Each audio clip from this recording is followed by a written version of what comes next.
සමාජ මාධ්‍යයේ තමන් සියදිවි නසා ගන්නවා කියලා සටහනක් දාලා පහුවෙනිදා ඒ තරුණයා සියදිවි නසාගෙන තිබුණා. මං කොහොමද කෙනෙක්ට ඇත්තටම ඇහුම්කන් දීලා මේ පුද්ගලයා ඉන්නේ මෙන්න මේ තත්ත්වෙ වෙන්න පුළුවන් කියලා අඳුනාගෙන යට උදව් කරන්න මට යන්න පුළුවන්. අපි හැමෝටම යන්න පුළුවන් කොහොමද?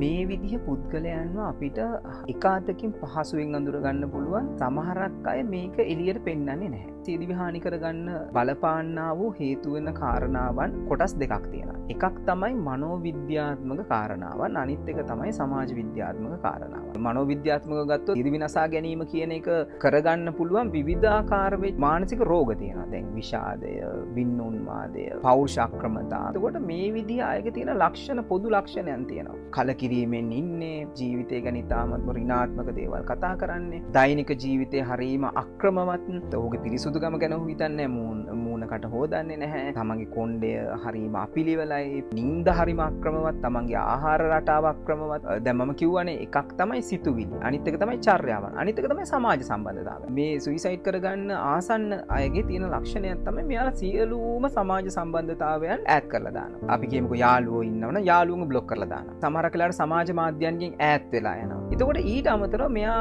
සමහරක් වෙලාවට හොයනවා කොහොමද මේ සියදිවි නසා ගන්න ලේසිම ක්‍රමය මොකක්ද. තව අතකින් ගත්තොත් මෙයා අහනවා මම මැරුණොත් මොකද කරන්නේ. අපි පරීක්ෂාවෙන් බැලුවොත් එහෙම සමාජයේ මේ සියදිවි හානි කරගන්න අය නොකිය කියන දේවල් තියෙනවා. අපි සැලකිල්ලෙන් අහනවා.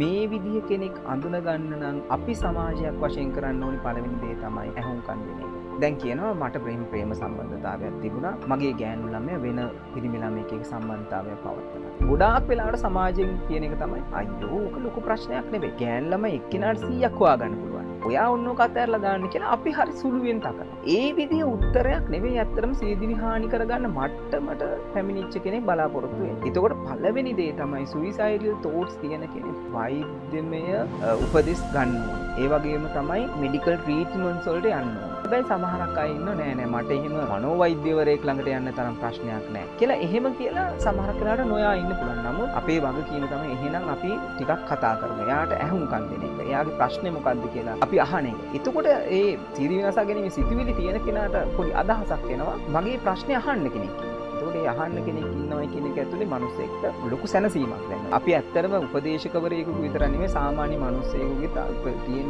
ප්‍රධානම ලක්ෂණයක් තමයි ඇක්ටිව් ලිසනින් කියන්නේ. ප්‍රශ්නයක් තියෙන කෙනෙක් අපි කියන දේවල් නෙවෙයි බලාපොරොත්තු වෙන්නේ. එයාගේ කියන දේවල් අපි අහන එක. ඒක නිසා පළවෙනි සහ කරන්න ඕනි හොඳම දේ තමයි අපි නිසල්මනේ ඇහුම්කන් දෙන එක. අපේ කිසිම අදහසක් ඔහුට නොකිය.